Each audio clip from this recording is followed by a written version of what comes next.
પાકિસ્તાન પર એર સ્ટ્રાઇકને લઈ Gujarat alert. Rajkot Jamnagar Bhuj airport સંપૂર્ણ બંધ.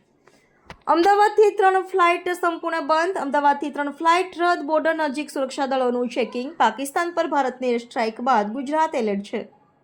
સુરક્ષાને ધ્યાને રાખીને રાજકોટ ઇન્ટરનેશનલ એરપોર્ટ 3 દિવસ તો ભુજ જામનગર એરપોર્ટ પણ હાલ બંધ કરી દેવામાં આવ્યું છે. તો અમદાવાદ એરપોર્ટથી ઉડાન ભરતી ભુજ જામનગર અને રાજકોટ જતી આવતી બધી ફ્લાઇટ્સ રદ કરી દેવાઈ છે. આ સાથે સુરક્ષાને પગલે બોર્ડર નજીકના વિસ્તારોમાં સુરક્ષા દળોએ ચેકિંગ પણ વધારી દીધું છે. એર ઇન્ડિયાએ આજે 7 મે બપોરે 12 વાગ્યા સુધીમાં ઉત્તર ભારત તરફથી આવતી જમ્મુ, શ્રીનગર, લેહ, જોધપુર, અમૃતસર, ચંદીગઢની ફ્લાઇટ રદ કરી દીધી છે. સ્પાઇસ જેટે પણ હાલની પરિસ્થિતિને કારણે ઉત્તર ભારતની ધર્મશાળા, લેહ, જમ્મુ, શ્રીનગર અને અમૃતસર સહિતની ફ્લાઇટ્સ આગામી સૂચના સુધી બંધ કરી દીધી છે. ઇન્ડિગોએ એક્સ પર પોસ્ટ કર્યું છે કે બદલાતા હવાઈ ક્ષેત્રના વાતાવરણને કારણે શ્રીનગર, જમ્મુ, અમૃતસર, લેહ, ચંદીગઢ અને ધર્મશાળા જતી અને આવતી અમારી ફ્લાઇટ્સ પ્રભાવિત થઈ છે. એર સ્ટ્રાઇક બાદ ગુજરાતના શહેરો ધણધણ્યા. વોર સાયરન વાગતા જ 18 જિલ્લામાં મોક ડ્રીલ. અમદાવાદમાં ફાયરની પાઇપ બગડતા આગ પર કાબૂ લેવાના ફાંફા.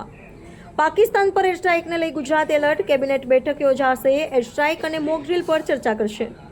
રાજકોટ, જામનગર, કેશોદ, ભુજ અને કંડલા એરપોર્ટ સંપૂર્ણ બંધ. પાકિસ્તાન પર ભારતની એર સ્ટ્રાઇક બાદ ગુજરાત એલર્ટ મોડ પર આવી ગયું છે.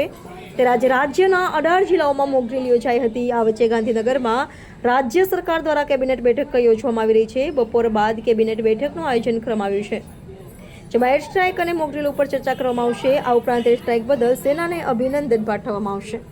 પાકિસ્તાન પર એર સ્ટ્રાઇકને લઈ ગુજરાત એલર્ટ. રાજકોટ, જામનગર, ભુજ એરપોર્ટ સંપૂર્ણ બંધ.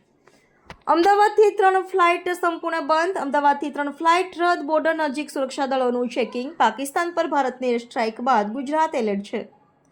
સુરક્ષાને ધ્યાને રાખીને રાજકોટ ઇન્ટરનેશનલ એરપોર્ટ 3 દિવસ તો ભુજ જામનગર એરપોર્ટ પણ હાલ બંધ કરી દેવામાં આવ્યું છે.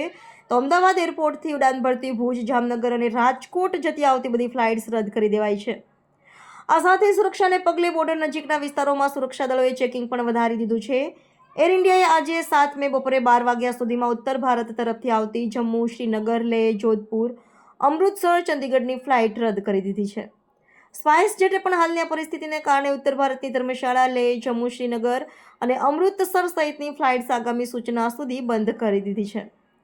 ઇન્ડિગોએ એક્સ પર પોસ્ટ કર્યું છે કે બદલાતા હવાઈ ક્ષેત્રના વાતાવરણને કારણે શ્રીનગર, જમ્મુ, અમૃતસર, લેહ, ચંદીગઢ અને ધર્મશાળા જતી અને આવતી અમારી ફ્લાઇટ્સ પ્રભાવિત થઈ છે.